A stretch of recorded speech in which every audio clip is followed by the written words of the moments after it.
নমস্কার বন্ধুরা, আমি সন্ধ্যা চক্রবর্তী। আপনাদের সবাইকে সন্ধ্যা চক্রবর্তী অফিসিয়াল চ্যানেলে স্বাগত। আজকে আমি বানাবো কচু পাতার পকোড়া। তো বেশি দেরি না করে ভিডিওটা শুরু করা যাক।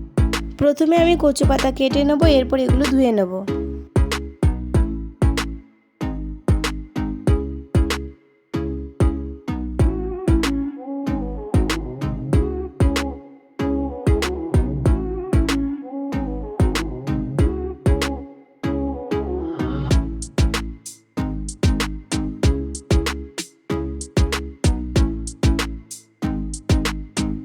এখানে আমি নিয়ে নিয়েছি লবণ, লঙ্কার গুঁড়ো, হলুদ, জিরের গুঁড়ো, 4-5টা কাঁচা লঙ্কা, রসুন কুচি।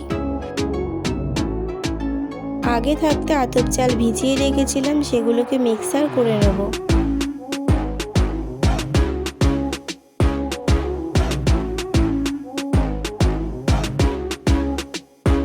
অল্প মিক্সার করার পর এর মধ্যে আমি দিয়ে দেবো কাঁচা লঙ্কা আর রসুন কুচি, দিয়ে আবার মিক্সার করে নেব। এরপর এটি একটি পাত্রের মধ্যে ঢেলে নেব।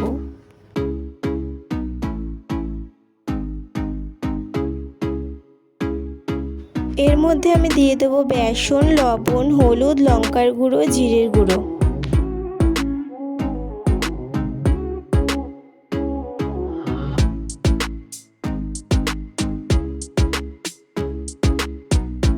আর দিয়ে দেবো লেবুর রস। এগুলোকে ভালোভাবে মিক্স করে নেব।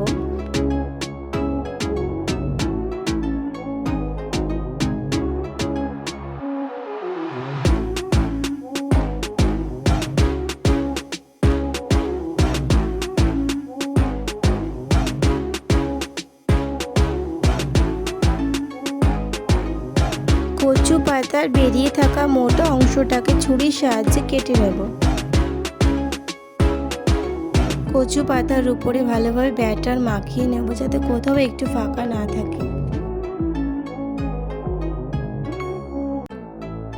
এইভাবে 4-5টা পাতা একসাথে লাগানোর পর দু সাইড থেকে ভাঁজ করে ব্যাটার লাগিয়ে নেব।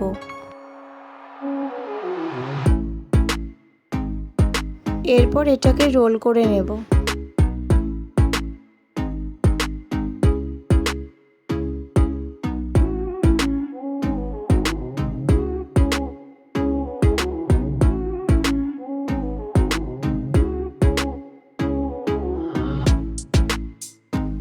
এরপর একটি হাঁড়ির মধ্যে জল নিয়ে নেব। তোমরা চাইলে অন্য কোনো পাত্রেও জল নিয়ে নিতে পারো।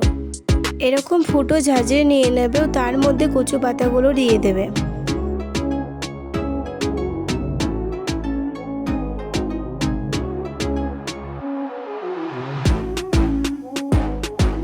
একটা ঢাকনা দিয়ে ঢেকে দেবে।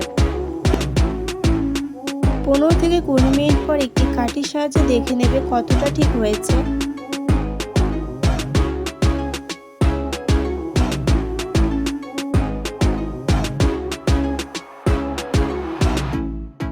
এরপর এগুলি আমি ছুরির সাহায্যে কেটে নেব।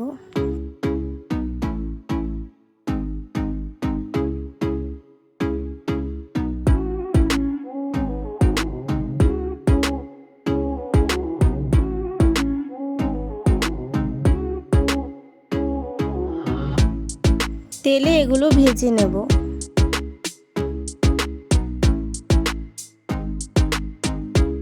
তৈরি হয়ে গেছে কচু পাতার পকোড়া।